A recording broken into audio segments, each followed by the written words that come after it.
오늘 이 시간은 아합의 집의 가르침을 따라 사는 인생이라는 제목을 가지고 하나님 말씀을 증거하도록 하겠습니다. 여러분들이 읽으신 본문 역대하 22장의 내용을 보시면 아합의 집의 가르침을 받은 아하시아가 악정을 펼치고 그 아하시아와 동맹을 맺은 삼촌 요람 왕이 결국에 길르앗 라못을 탈환하러 들어간다고 하다가 대패하여서 부상을 입고 이스라엘로 도피하다가 둘 다 숙청당하는 이야기가 나옵니다. 그리고 숙청당한 그 이후에 아하시아가 이제 죽게 된 거죠. 아하시아의 어머니였던 아달랴가 자신의 손주들까지 다 죽이면서 하나님의 그 계획하심을, 그 언약을 무너뜨리려는 그 장면을 볼 수가 있습니다. 우리는 한 집안의 비극적인 역사적인 사건을 통해서 오늘 우리의 인생을 돌아다보길 원하는데요.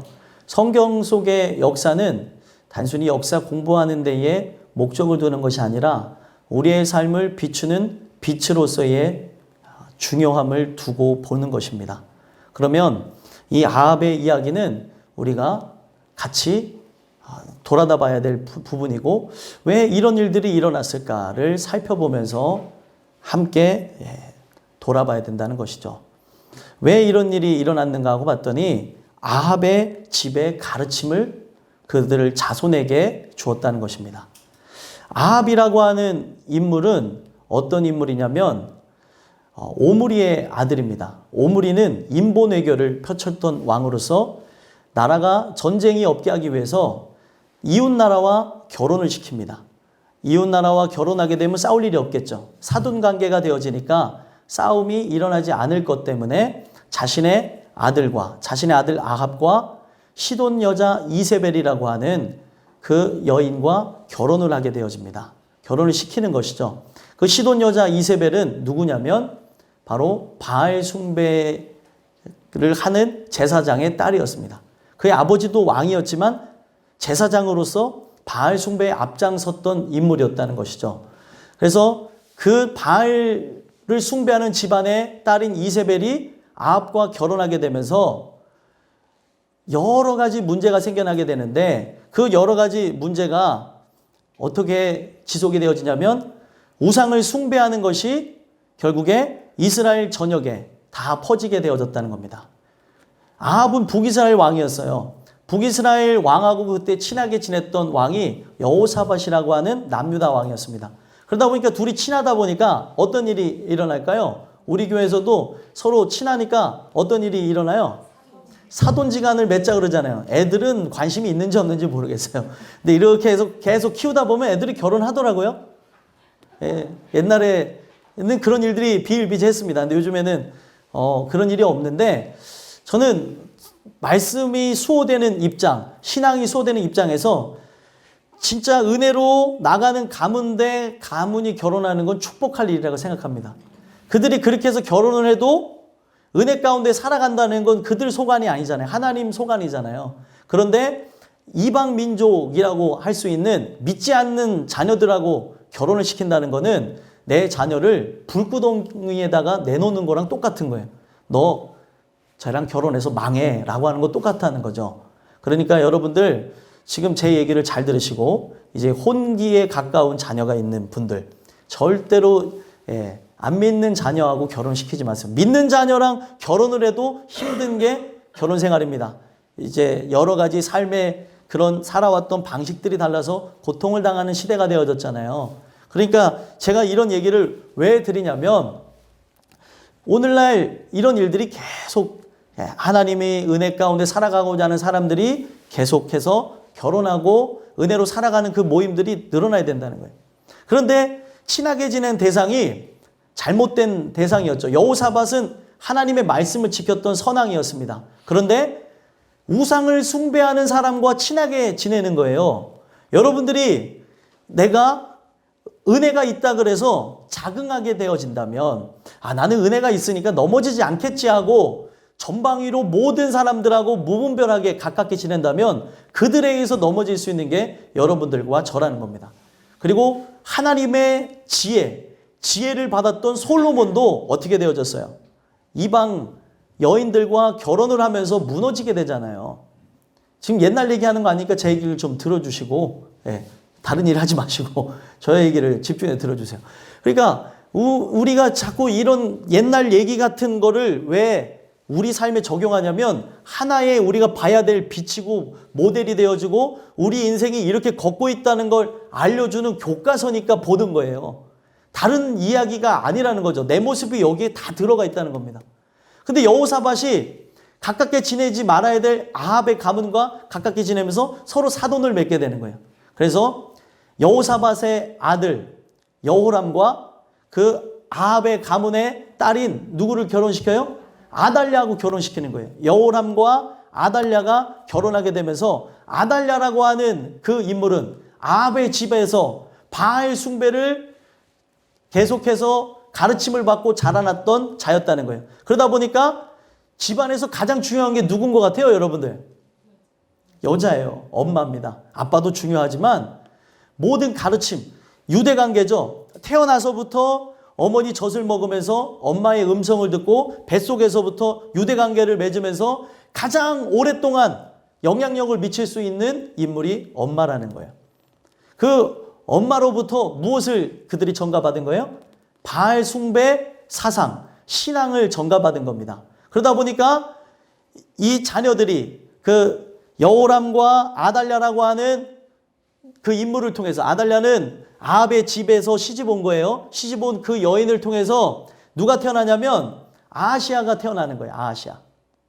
그 많은 그의 형들이 있었으나 본문에 보니까 다 죽게 되어지고 아하시아라고 하는 막내 아들만 남았는데 그는 철저하게 무엇을 교육을 받았어요? 바알 숭배를 교육받고 자랐다는 겁니다. 그러다 보니까 그는 바알 숭배하는 것뿐만 아니라 불신앙과 그리고 탐욕에 사로잡힌 인물로서 자기를 위해서 살아가다가 멸망하게 되는 그런 이야기가 펼쳐지게 된다는 겁니다. 결국에 비극적인 그런 삶의 모습을 보게 되어졌는데 이게 남유다의 아하시아라고 하는 인물에게 일어났던 일이고요. 반면에 이 아합과 이세벨이라고 하는 그 여인을 통해서 누가 또 태어났어요? 아하시아라고 하는 이름이 똑같아요. 동명이인입니다. 여기 남유다의 아하시아는 여호람의 아들이었고 또 북이스라엘의 아하시아는 누구의 아들이에요? 아합의 아들이었어요. 그때 당시 유행하는 이름이었던 거예요. 그 이름이. 오늘날 유행하는 이름 다 갖다 짓잖아요. 그렇죠? 지금 여러분들 이름은 지금 쓰면은 옛날에는 촌스러운데 지금 유행하는 이름이 되는 분들도 있고, 지금 그 이름 얘기하면 어우 이름 왜 이렇게 촌스러워. 그래서 이름을 막 바꾸시는 분들도 있잖아요. 그렇죠? 제 이름은 여자 이름이에요. 유선. 그래서 어렸을 때 유선방송 계속 그 소리 듣다 보니까 지금도 방송을 하고 있잖아요. 근데 그렇게 될 줄 몰랐죠. 목사가 된다는 생각만 갖고 살았는데 아무튼 농담이었습니다. 제가 왜 이런 말씀을 드리냐면 그 이름이 헷갈리니까 이런 얘기를 하는 거예요. 그러면 아합의 아들이 이제 아하시아였고 또 그 중에서 동생 중에는 아달랴라고 하는 인물도 있었고 여호람이라고 하는 인물도 있었다는 거예요. 이름이 또 똑같아요. 그런데 이 아하시아가 계속 악정을 펼치다가 북이스라엘 아하시아도 바알 숭배로 인해서 아들이 없이 죽게 되어지니까 결국에 누가 왕이 되어져요? 오늘 본문에 나오는 똑같은 이름의 여호람인데 헷갈리니까 여기는 누구로 나오냐면 요람이라고 해놨어요. 요람이라고 하는 그 왕위를 얻게 되어진 겁니다. 그러면은 남유다의 아하시아, 아달랴의 아들이었던 아하시아와 지금 북이스라엘의 아합의 아들인 요람 왕하고는 어떤 관계예요? 삼촌과 조카 관계가 되는 거예요. 그러니까 자연스럽게 계속 동맹을 맺고 자신들의 그 나라의 전략적인 요충지인 길르한 라못을 탈환하자고 서로 합의가 되는데 쉽게 될 수 있었던 이유가 거기 있었다는 거예요. 그래서 그런 배경하에 그들이 계속 악행을 저지르고 나가게 되어졌다는 겁니다. 근데 제가 왜 이런 상황 설명을 했냐면 1부 예배는 시간이 좀 부족해서 이런 상황 설명을 못합니다. 2부 예배는 또 1부 예배 들으셨던 분들이 영상으로 볼 수도 있으니까 이 말씀을 드리는 거예요. 이게 좀 길어도. 왜 제가 이런 말씀을 드리냐면 이런 일들이 왜 일어나게 되냐는 거예요. 아합의 집에 가르침을 그들에게 가르쳐줬다는 거예요. 그 가르침이 무엇이었는가를 우리가 봐야 된다는 것이죠. 그 가르침에 따라서 결국에 그들이 어떻게 됐습니까? 그들 자손이 망했어요. 멸망하게 됐다는 거죠. 다 죽어버렸다는 거예요. 성경은요, 살았더라라는 말보다 죽었더라는 말이 더 많아요. 왜 그런 것 같아요? 여러분들 이 말을 기분 나쁘게 들으면 안 돼요. 살라고 이 말을 하게 한 것이지 내가 죽음의 대상이 아닌데 왜 기분 나빠해요? 기분 나빠하지 마시고 우리를 돌아보면서 내가 살 수 있는 존재인가? 아니면 죽을 수밖에 없는 존재인가? 죽을 수밖에 없는 존재라면 내가 계속 의지해야 될 대상이 있구나. 그래서 저 얘기를 하는구나라는 거를 여러분들이 깨달으셔야 된다는 거예요.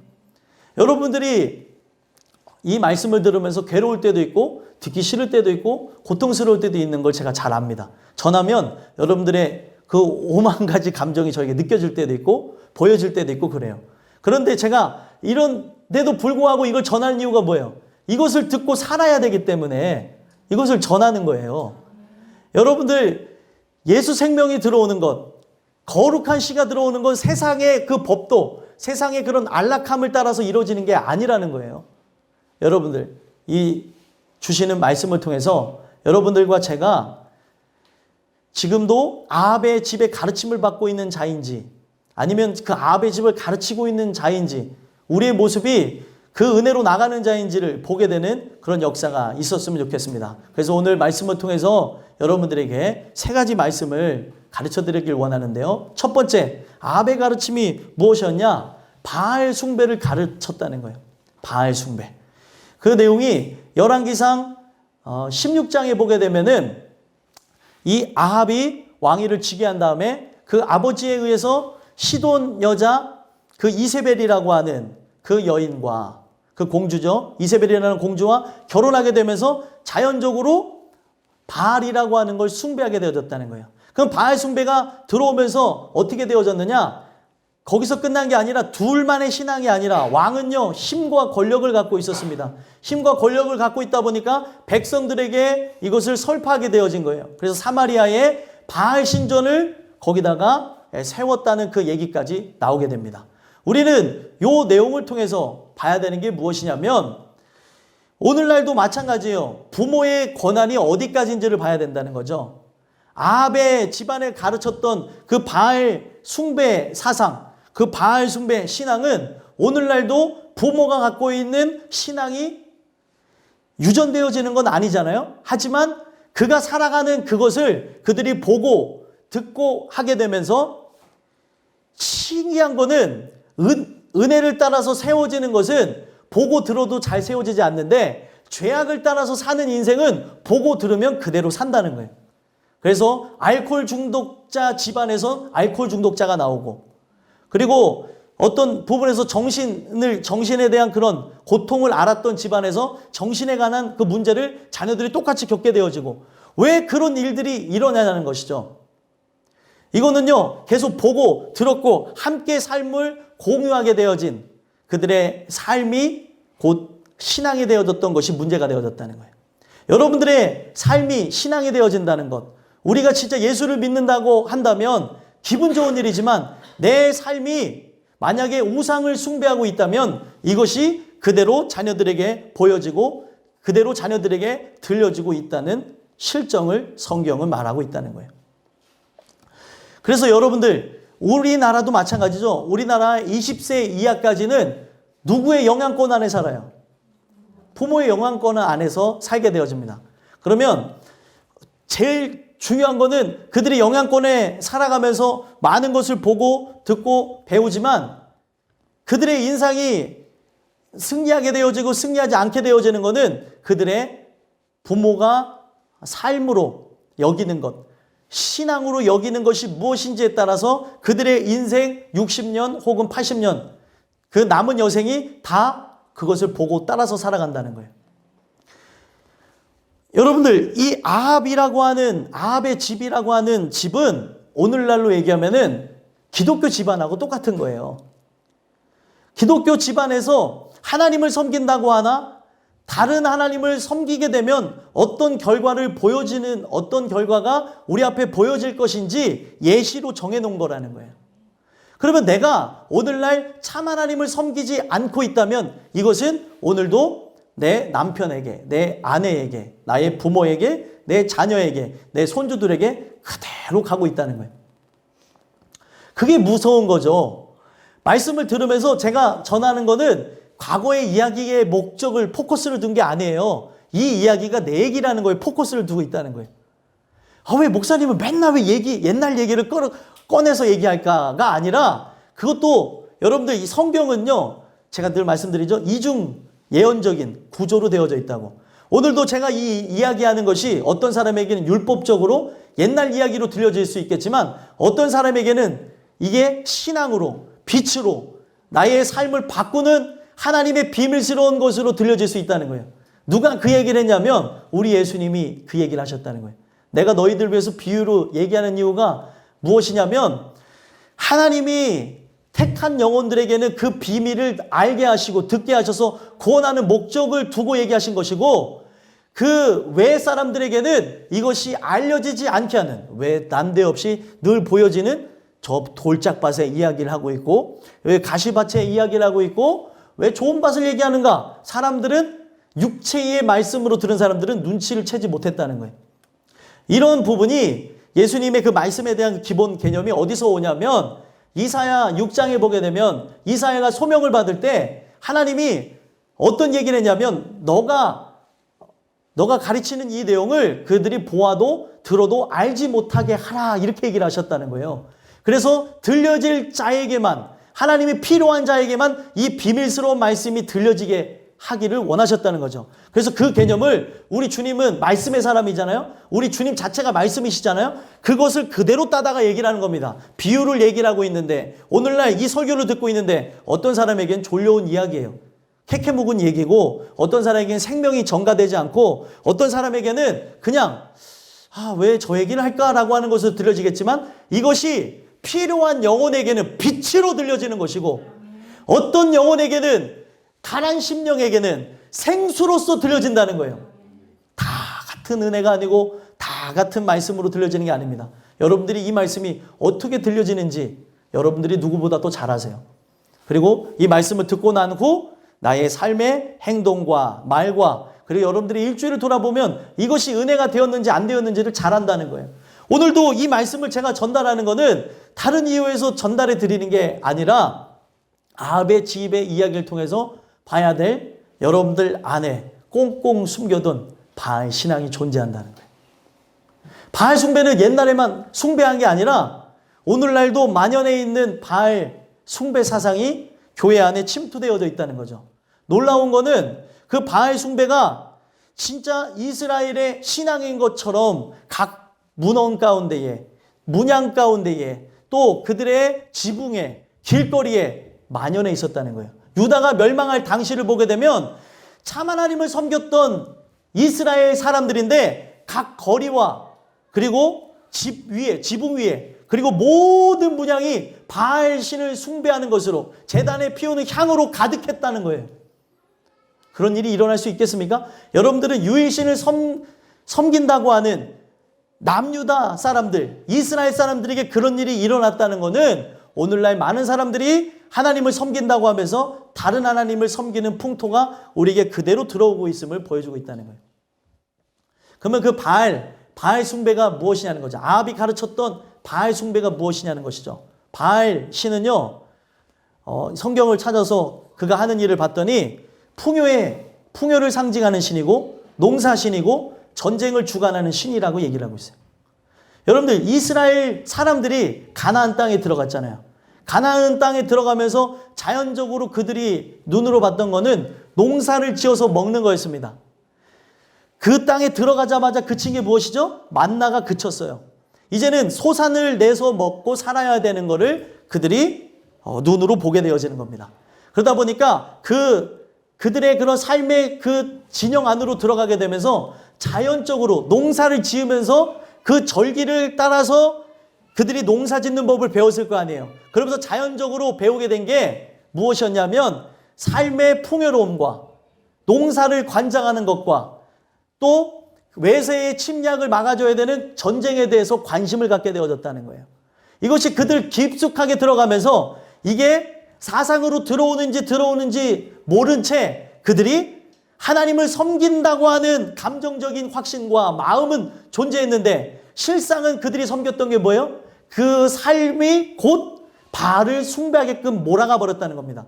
근데 이게 왜 무섭냐면 오늘날도 우리의 삶이 곧 바알을 숭배하게끔 몰아가고 있다는 거죠. 여러분들의 삶의 풍요 안 바라는 사람이 어디 있어요? 풍요라고 하는 것을 우리는 그것을 그냥 무시하고 살아가는데 사실은 있는 것 없는 것보다 뭐가 더 좋아요? 있는 게 더 좋지 않아요? 그 우리의 그냥 기본 심리 가운데 깔려 있는 거라는 거예요. 이 세상에 풍요를 싫어하는 사람이 어딨냐는 거죠. 다 좋아합니다. 그러니까 결국에 이 삶이 풍요로움을 위해서 나가는 거예요. 그래서 결국에 보면은 여러분들의 이 삶의 그 목적과 그 관점, 의식이 중요하게 되어진데 기독교인도 좋은 집과 차를 가질 수 있나요? 없나요? 있죠. 근데 그것이 목적이 되어지고 나의 의식이 되어진다면 거기서부터 문제가 되어지는 거예요. 왜 내가 거기에 살아야 되고 내가 왜 먹어야 되고 왜 입어야 되는지 성경은 끊임없이 그 싸움을 하고 있는데 오늘날 내 삶이 나를 지배하는 거예요. 돈이라고 하는 것이, 명예라고 하는 것이, 권력이라는 것이 나를 지배해서 이거를 떠나지 않고는 살 수 없는 구조로, 이곳에 경배할 수밖에 없는 구조로 만들어버렸다는 거예요. 근데 여기서 모든 사람들이 경배하고 모든 사람들이 거기에 숭배하고 나가겠지만 그것에 숭배하게 되어질 때에 하늘의 씨앗을 받은 사람, 은혜를 받은 사람은 역행해서 그 풍요를 따라서 살아가지를 않는다는 거예요. 모든 사람은요, 여러분들, 모든 사람은 다 무엇에 절할 수밖에 없어요? 사단에게 절할 수밖에 없고 바알신에게 절할 수밖에 없다는 거예요. 먹고 사는 문제, 여러분들 이거는 이 세상이 시작되는 동시에 지금까지 이루어졌어요. 먹고 사는 문제가 사실은 에덴에 있을 때는 그게 문제가 됐나요? 안 됐나요? 안 됐으나 에덴 동산을 떠나오는 그 즉시 지금까지도 먹고 사는 문제가 여러분들 앞에 크게 좌우하고 있습니다. 그런데 성경은 끊임없이 뭘 얘기하고 있냐면 먹고 사는 문제를 실제로 주관하는 이가 있다는 거예요. 그게 누구예요? 하나님이시라는 거예요. 근데 우리 모든 사람들은 실제로 그분이 하나님이시라는 걸 알면서도 오늘날 우리의 삶에 풍요를 관장하는 신인 바알에게 숭배를 하고 나가고 있다는 거예요. 그대로 절하고 나가고 있다는 거죠. 돈과 명예와 권력과 세상의 가르침을 따라서 그대로 나갑니다. 세상은 이걸 가르치고 있어요. 성공하는 사람이, 여러분들 부가 성공이고 귀가 성공이고 그리고 많은 사람들을 앞에 앞장서는 게 성공이고 머리가 되는 게 성공이고 계속 그거를 가르치고 있다니까요. 삶의 모든 부분들이. 이스라엘 사람들이 거부할 수 없었던 게 그들의 생활 속에 일어나는 모든 것들이 그냥 종교라고 하면 거부할 수 있었는데 종교가 아니라 삶이라고 하는 걸 갖고 그들을 압박해 왔다는 거예요.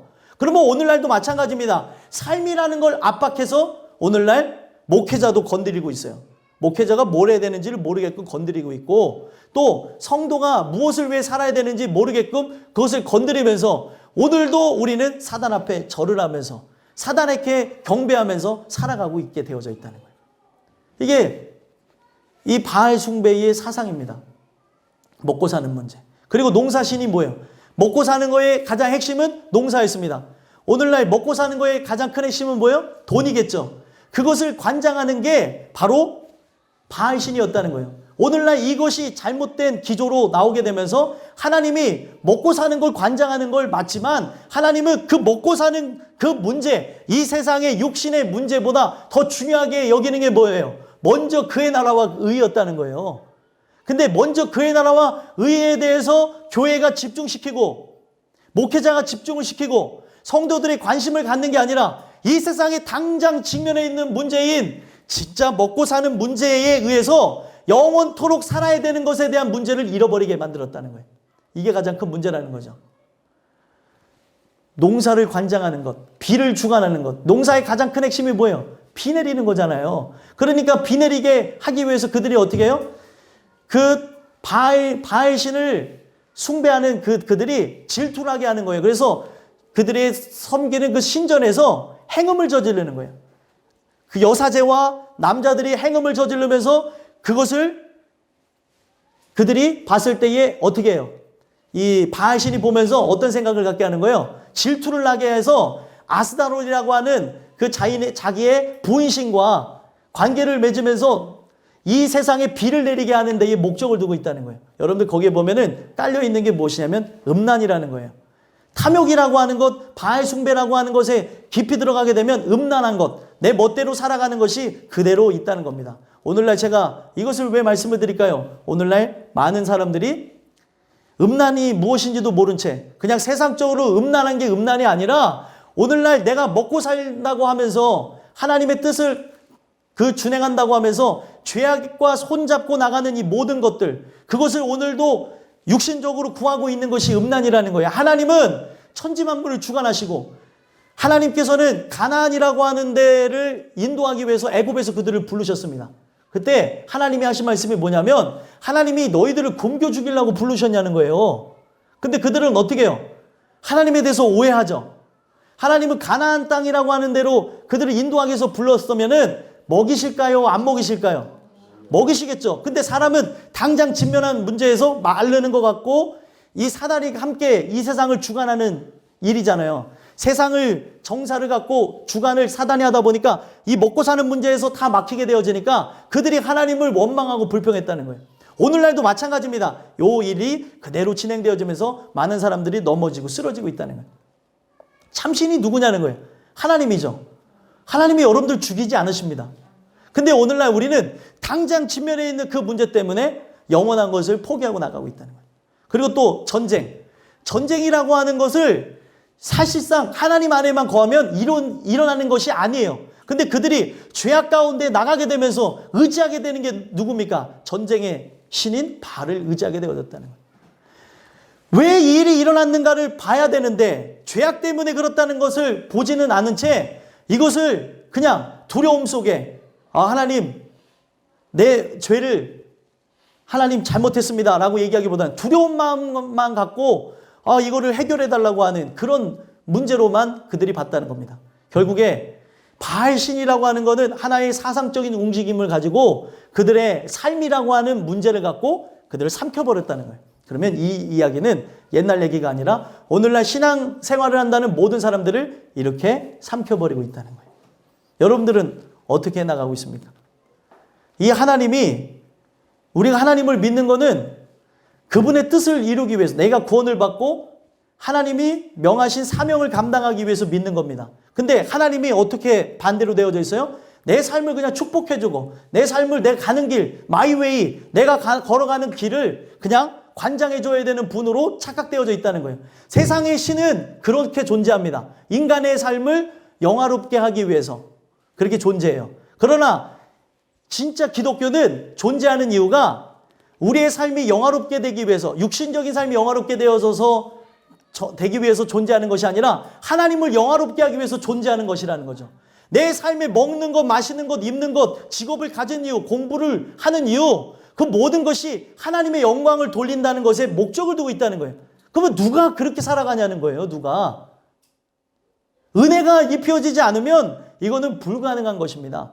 모든 사람들은 이 삶이라고 하는 거에 다 종이 되어져서 나갈 수밖에 없다는 거예요. 소망하기는 여러분들과 제가 아합의 집의 가르침을 따라서 나가는 자들이 아니라 하나님 주시는 은혜를 통하여서 세상에는 없는 시인 바로 예수 그리스도의 그 생명을 얻어서 그 생명을 따라서 나가는 인생이 되게 없어서 기도하면서 나가는 여러분들과 제가 됐으면 좋겠습니다. 그래서 성경은 아합이 바로 그런 죄악의 인물로서 대두가 됐다면 반대로 다윗의 길이라고 하는 것으로 다윗의 집의 길로서 행하는 사람들의 이야기를 펼쳐놓고 있습니다. 모든 사람들, 이 세상의 99.99999%는 다 어디를 향해 나가요? 아합의 집의 가르침을 따라서 나갑니다. 그러나 세상의 종자가 아니에요. 하늘의 씨가 우리에게 들어오게 되면은 그 씨는 이 세상에 살았던 그 사람들의 모습대로 나가지 않게 한다는 거예요. 여러분들과 저는 어떻습니까? 그 씨가 내 안에 존재하는 것 같아요? 그 은혜를 여러분들 늘 소망하면서 하나님 내게 그 씨가 들어왔다면, 그 생명이 내게 들어왔다면 생명에 있다는 것은 곧 열매를 맺는 것으로 직결되어지잖아요. 열매가 나의 삶에 진짜로 드러나기 원합니다. 소망하며 나가는 여러분들과 제가 됐으면 좋겠습니다. 두 번째로는요, 아합의 집의 가르침이 무엇이었냐? 바로 불순종을 가르쳤다는 거예요. 아합의 인생을 보게 되면은요, 불순종하는 모습이 나오는데 열왕기상 20장에 보게 되면은 대표적인 불순종하는 모습을 나옵니다. 그 불순종한 모습이 뭐예요? 아람 왕 베나닥과 이 아합이 전쟁을 하게 되어져요. 전쟁을 하게 되어질 때 누가 이깁니까? 아합이 이겨요. 아합이 이기면서 하나님 말씀이 임하게 되어지는데 누구를 죽이라고 합니까? 아람 왕 베나닷을 칼로 죽이라고 해요. 근데 자기는 공의롭고 자비로운 사람이라고 하는 것. 어떻게 사람이 하나님보다 자비로울 수 있어요? 근데 하나님은요, 전지하시잖아요. 전지하다는 거. 제가 금요일날 말씀드렸죠. 전지하다는 거에는 과거, 현재, 미래를 관통하고 있다는 거예요. 그래서 인생의 끝도 다 보시는 분입니다. 저 사람이 저 길로 가지 말아야 됐기 때문에 하나님께서는 베나닷을 죽이라고 했던 것이죠. 근데 죽였나요? 안 죽였습니다. 하나님을 그가 인격적으로 만나지 않고 교제하지 않았기 때문에 불순종해버렸어요. 그가 그 한 번만 불순종했을까요? 그 인생 전부가 불순종이었는데 그 사건을 여기에 하나의 기록되어진 일로 적어놓은 거예요. 왜요? 그가 불순종한 것으로 인해서 아람 왕 베나닷에 의해 죽게 되어지거든요. 하나님은 그가 아람 왕 베나닷이 죽지 않게 하기를 원하셨기 때문에 그를 죽이라고 한 겁니다. 하나님은 모든 걸 아시기 때문에. 그런데 그가 그것을 몰랐기 때문에 하나님의 말씀을 그대로 전면 반박하고 불순종했어요. 하나님보다 자기가 더 의롭다고 하는 그 모습이죠. 이거는 하나님 주신 은혜를 통해서 깨어지지 않으면 인간 깊숙한 곳에 숨겨져 있는 것입니다. 그것이 누구에게도 있었어요? 욥에게도 있었습니다. 자기가 하나님보다 의로운 줄 착각했다는 거죠. 깊이 계속 고통과 환난 가운데 들어가니까 그 안에 자기의 생일을 저주하고 하나님보다 의롭다고 얘기하는 욥의 모습이 드러났다는 거예요. 그 사람은 어떤 사람이에요? 많은 사람들이 존경했던 신앙인이었습니다. 그러면 그 모습이 오늘날 누구에게도 있다는 거예요? 나에게도 있다는 거죠. 오늘날 여러분들과 저는 이 말씀을 통해서 불순종하는 걸 가르치면 안 됩니다. 뭘 가르쳐야 돼요? 순종하는 걸 가르쳐야죠. 순종하는 거는 가르친다고 말은 했지만 말로써 가르치는 것이 아니라 뭘로써 가르쳐요? 삶으로써 가르치는 거예요. 순종을 하는 것, 순종할 수 없을 때 순종을 하게 되어졌던 것, 이 모든 것이 하나님을 아는 것, 하나님에 대한 신앙이 내 안에 들어왔기 때문에 이 씨가 이 세상에서 난 씨가 아니고 하늘에서 들어온 씨앗이기 때문에 여러분들 그 씨는 결국에 자라나게 되면은 그게 어떤 식물인지 보여주잖아요. 그러면 하늘의 씨가 들어왔어요. 자라나면 무엇으로 드러나야 되는 거예요? 열매. 그러니까 그게 드러나는 게 뭐예요? 어떤 열매로 드러나야 된다는 거예요? 예수님의 사람으로. 그냥 말로만 예수님의 사람이 아니라 예수님의 사람, 진짜 예수 그리스도를 힘입어 살아가는 사람이라는 열매로 드러나야 된다는 거예요. 근데 오늘날 그 열매가 집사님이든 권사님이든 장로님이든 목사든 전도사든 그 누구든 가깝지 않다면 이 씨앗을 받았냐는 걸 봐야 되는 거죠. 내가 오늘도 세상에 힘을 의지하고 나아가는 자가 아닌가를 봐야 되는 거죠.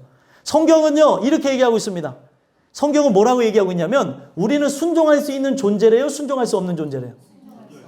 순종할 수 없는 존재. 우리는 이제 이론으로 잘 알아요. 그럼 여러분들은 끝까지 순종할 수 있어요? 없어요? 성경이 그렇게 적어놨다는 거는 나는 죽을 때까지 순종할 수 없는 존재라는 거예요. 그래서 한 분이 순종하게 되어지죠? 그분이 누굽니까? 예수님입니다. 예수님이 하나님의 그 역사 가운데에, 그 거룩한 역사 가운데에 그분만이 순종하게 되는 역사를 통해 우리 모든 인류가 구원을 받게 되어진 거예요. 그래서 예수의 길을 따라가라는 건 뭐예요? 불순종의 길을 가라는 것이 아니라 그분을 의지하며 그분이 걸어가셨던 길을 우리도 가라는 겁니다. 순종의 길. 유일한 길을 그분이 내신 거예요. 이 세상 그 어느 누구도 순종했던 분이 없었던 것이었습니다. 예수님만 순종한 거예요. 그러면 성경은 구약에서도 끊임없이 얘기하는 게 뭐예요? 너희들을 구원할 자 메시아가 온다는 그 내용과 그리고 또 신약에서는 무엇을 얘기해요? 신약에서는 그 예수 그리스도가 이 땅에 와 있으니까 믿으라는 것, 그리고 예수 그리스도가 곧 오실 거라는 것, 그것을 그들에게 얘기했다는 거예요. 오늘 제가 이 얘기하는 게 여러분들을 진짜 제가 여러분들 성경 지식을 잘 아는 사람에게만 얘기하는 게 아니에요. 여러분들이 진짜 관심을 갖고 아 진짜 내 신앙이 이런 신앙이구나라고 생각을 하면서 듣는다면 다 누구나 들을 수 있습니다. 교회 처음 나온 사람도 들을 수 있어요. 관심만 있으면. 그러나 관심이 없으니까 잠이 오는 거고 관심이 없으니까 이 내용이 무슨 내용인가 이런 생각을 하는 거예요. 우리 모든 거에 대해서 얘기를 하는 겁니다. 그래서 결국에 성경은 우리가 불순종할 수밖에 없는 존재라고 얘기를 해주고 있다니까요. 근데 제가 순종을 가르치라고 그러죠. 이 순종은 결국에 순종이라고 하는 건 어떤 거냐면 내 안에 하늘의 씨앗이 들어왔다고 하는 것에 대한 증거, 열매가 순종이에요. 나는 불순종할 수밖에 없잖아요.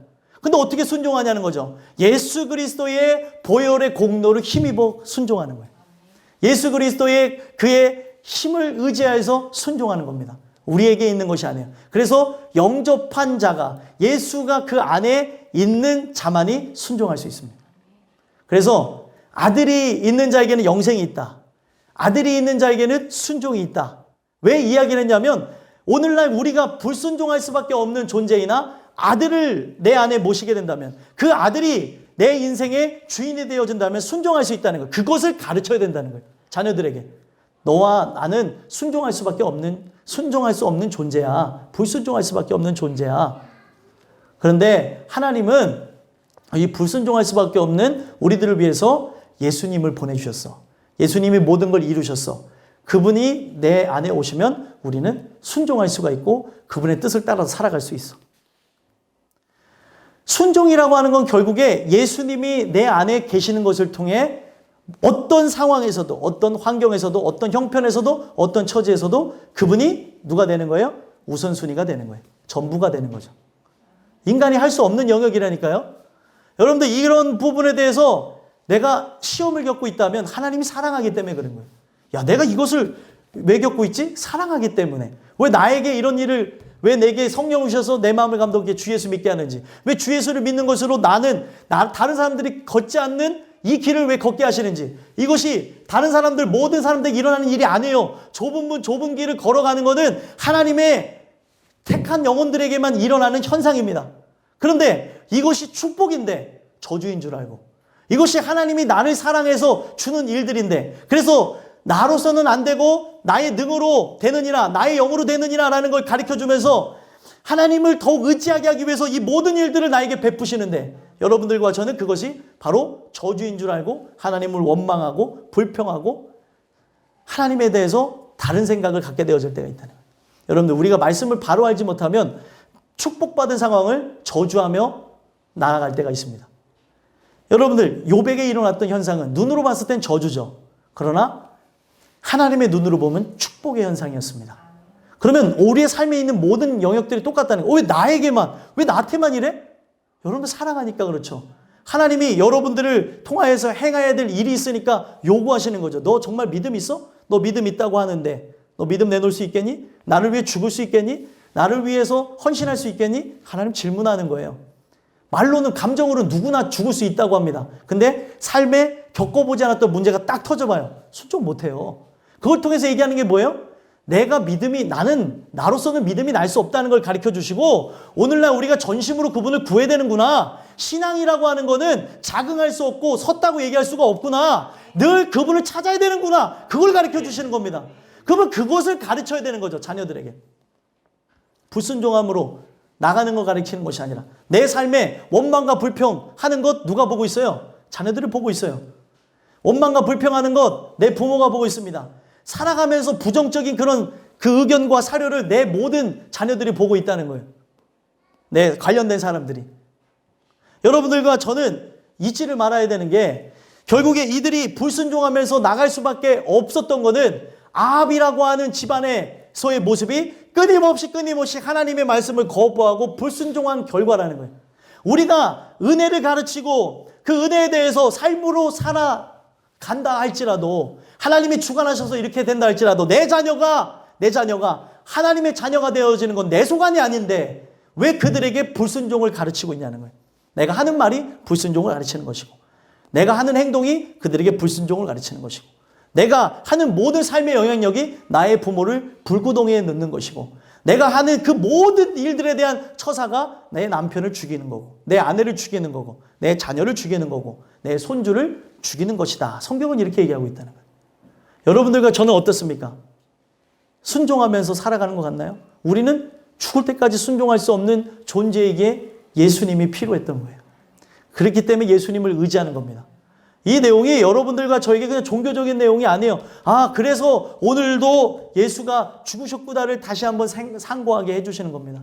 주시는 이 말씀을 통해 여러분들과 제가 그 은혜로 하나님이 말씀 주시는 그것대로 우리가 불순종할 수밖에 없기 때문에 그리스도를 의지하며 살아가는 여러분들과 제가 되기를 간절히 소망합니다. 끝으로 마지막 세 번째로는요. 아합의 집의 가르침이 무엇이었냐면 탐욕을 가르쳤다는 거예요.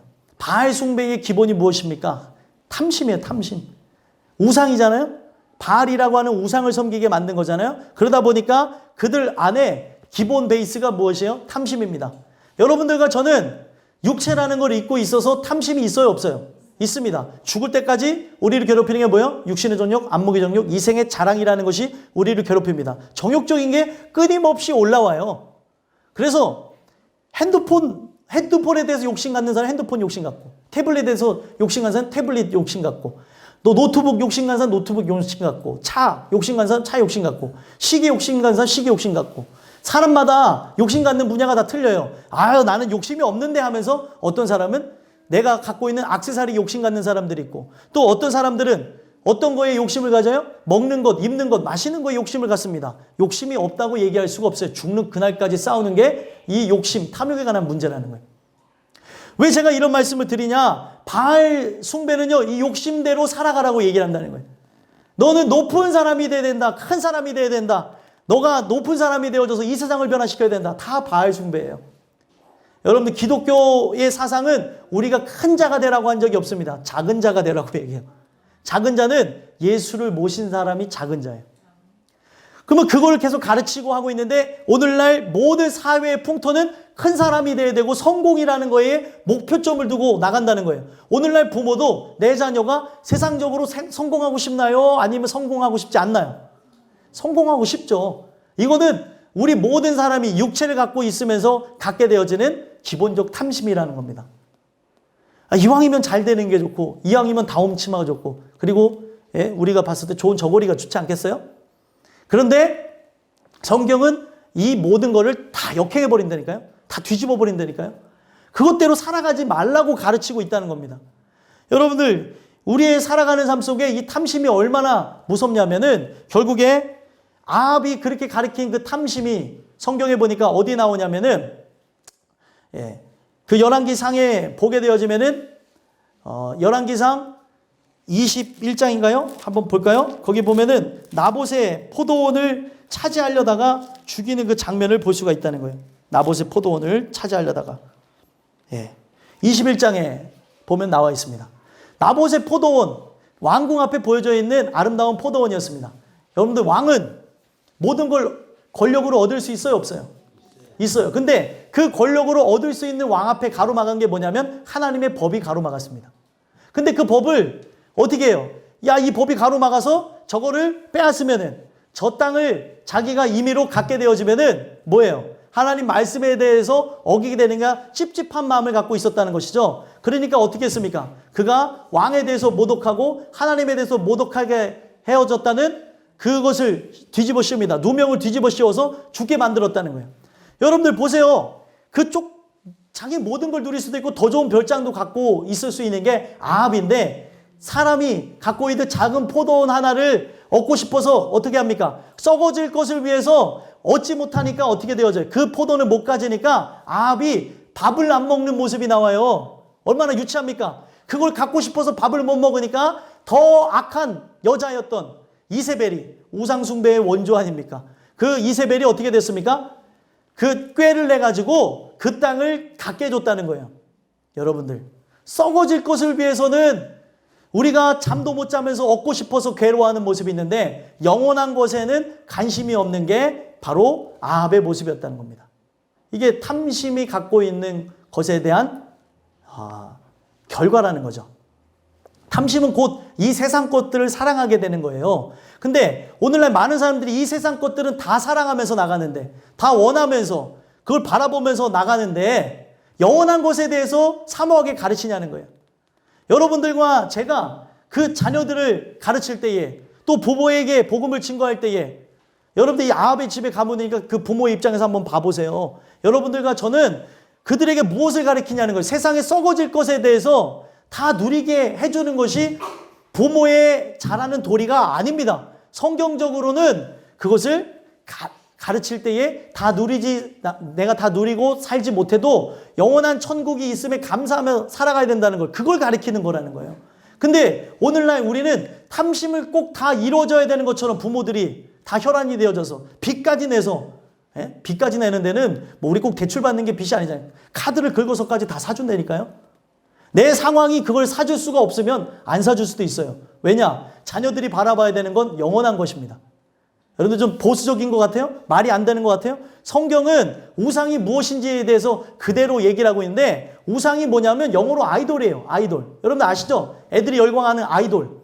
이게 참 희한한 게 그들을 우상화시킨 겁니다. 젊은 사람들을 이제 아이돌이라고 하면서 바꿔버렸는데, 아이돌은 우상이라는 뜻을 갖고 있어요.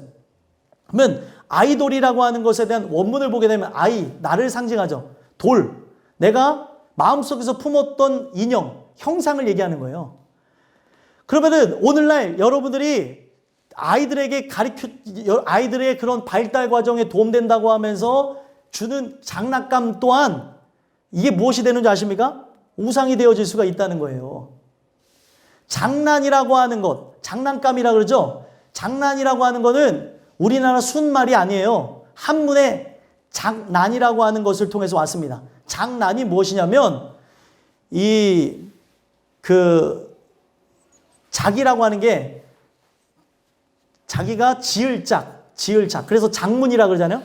지을 짝하고 그리고 어지럽힐 난입니다. 그래서 아이들이 장난감 갖고 놀면은 우리 부모들이 하는 말이 뭐예요? 야, 정리 좀 해. 야, 어지럽힌 거 좀 정리 좀 해. 이 말 하죠. 제가 왜 괜히 이 말을 드리는 게 아니에요. 장난이라고 하는 거는 뭐냐면 그 아이에게 뭘 가르치는 거냐면 그 아이에게 탐욕을 극대화하게 되는 것입니다. 그래서 장난감, 어떤 대상을 잡아서 내가 신이 되어서 움직이는 게 장난감을 갖고 노는 거예요. 원칙적으로 보면은요. 근데 오늘날 우리가 부모가 아이들 발달 과정이라고 하면서 장난감을 막 사줍니다. 그리고 빚까지 내서도 막 사줘요. 그리고 애들이 부분에서 기죽지 말아야 되니까 모든 걸 다 해줍니다. 이거는 뭐 사역자든 아니면 성도든 누구에게나 다 일어난 현상이에요. 여러분들 이게 그들만의 세계에 갇히게 하는 것이고, 이 장난감을 통해서 아이돌이라는 것, 자기가 만든 인형, 내가 여기다가 투영이 돼서 걔를 막 조종하잖아요, 애들이. 이게 뭐냐면 하나님이 이 세상을 향해서 하는 그 행동을 아이들이 그것을 그대로 흉내내면서 하는 일이 장난감을 갖고 노는 일이라는 거예요. 언어적인 의미로 보면 그렇게 갖게 되어진다는 거예요. 오늘 갑자기 하나님 말씀이 그런 부분에서 깨달아지더라고요. 오늘 말씀을 준비하는데 일부 예배 끝나고 나서도 장난감에 대한 얘기를 했지만 그에 대해서 찾아보면서 새롭게 알게 된 부분인데, 오늘날 그 아이들에게 그 일을 가리키는 건 뭐냐면 자신만의 그 세계에 갇히게 하는 것이고, 안 믿는 사람도 얘기하는 것이 이 장난감이 아이들의 탐욕을 자극하는 것으로 불러일으킨다는 거예요. 그래서 뭐 터닝 메카드다 뭐다 이런 거 안 사면 애들 막 난리 나잖아요. 그때 뭐 맞는 게 있습니다. 뽀로로 안 사면 병나고. 왜 그런 것 같아요? 그들이 그렇게 병나듯이 사랑해야 되는 게 하나님 말씀인데, 병나듯이 사랑해야 될 대상이 하나님인데 오늘날 그것을 부모들이 조장하고 있다는 거예요. 때에 맞춰서 다 사줘요. 아무 생각 없이. 여러분들 사주지 말라는 얘기가 아니에요.